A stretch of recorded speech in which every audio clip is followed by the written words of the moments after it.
stamping friends, it's Liz Holloway at stampersplus.com and welcome to my tutorial. In this tutorial I'm going to actually show you how to create this skeleton curvy box, and this is such a fun project. So let's get started. First of all, you'll need a curvy box die, which is 135853, and that's 135853, and it's a curvy box like this.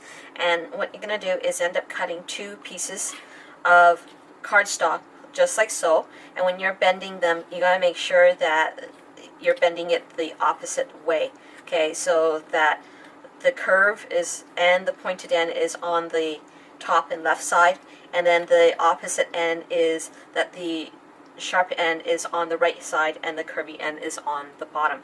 And the reason why is that when you're piecing it together you want to make sure that that they are just on the opposite. So now what I'm doing is I'm just applying a small thin amount of glue, and I'm getting it as close as I can to the edges.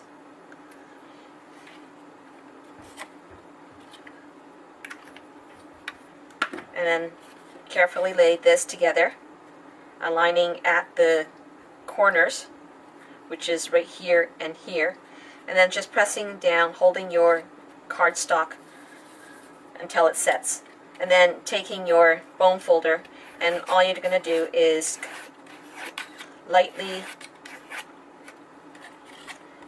curve the edges on all four sides just to make the curve. Okay, so the next thing what you're going to also need is 3/4 inch basic black, two of those, 2 of your 1/2 inch white, and here I got the boho blossom, which is the largest flower punched on the pumpkin pie, and then here I've got a 1-inch strip of pumpkin pie, and I'm taking my tree punch, and all I'm doing is taking this and lining this up the point right to the edge, and ensuring that the straight edge is lined up to the bottom of this piece. So that's my nose piece. Okay, so what I'm going to do is take my glue and I'm going to apply the white piece onto the black.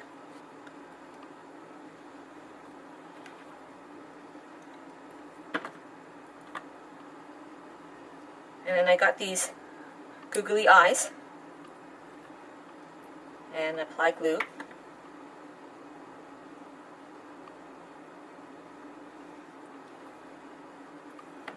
And you can use glue dots if you like. So I'm just going to let that set in place. And then with the eye, take my tangerine tangle and my dauber, and I'm just going to lightly sponge the edge like so. Okay, and then I'm going to sponge the nose as well. You don't have to. You don't have to sponge it. The sponging adds character. Okay, so then with this one eye, I'm going to add glue to the back and right on top of this boho blossom.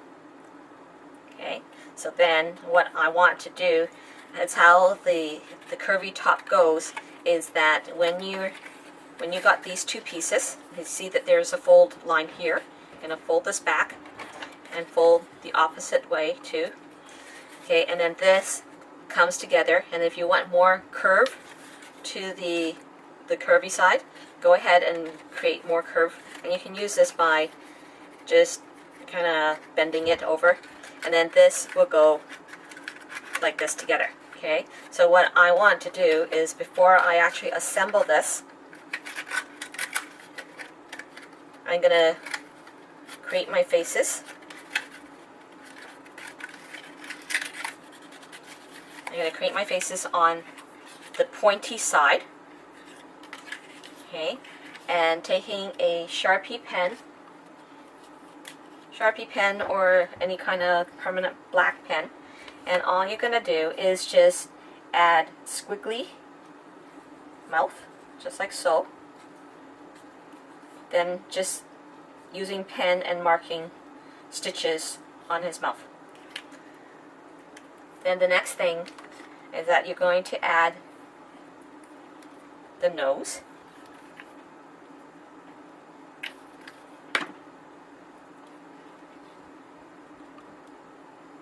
And all I'm doing is lining the point right to the center of the opening.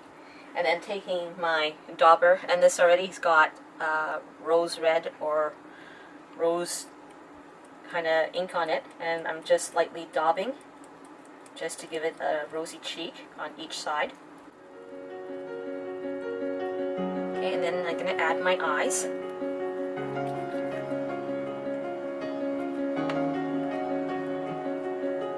And I want it low.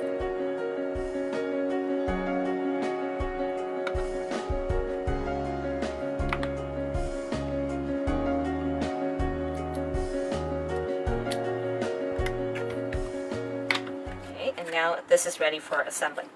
So you take this one side in like this, take the other side, actually put both sides in.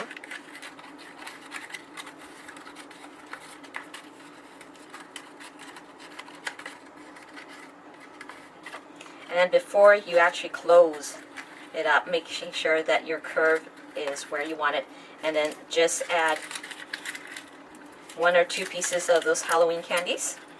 Okay, and then close up the top. And then, because I use glue, what I'm going to do is I'm going to actually bring this eyeball down a little bit, so he's not going to be covered with sphagnum moss. And then here at the top, I'm going to add a bunch of glue. I'm adding sparingly, but you don't want glue right towards the center, so I would recommend just staying as close as you can, but not gluing the opening. Okay, then I'm taking sphagnum moss. You only need a little bit, and I'm just adding sphagnum moss right on top. You can use hot glue, whichever medium works for you, or the best medium that works for you. And then if it's too much in the front, just pull away the sphagnum. Or snip it away.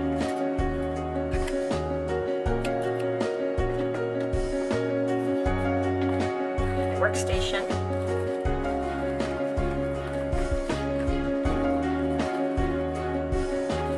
And there you have it, a little scarecrow. So I hope you enjoyed this video, and again, if you need to order the curvy box die, let me know. My website is www.stampersplus.com. That's www.stampersplus.com. And I'll talk to you soon. Bye for now.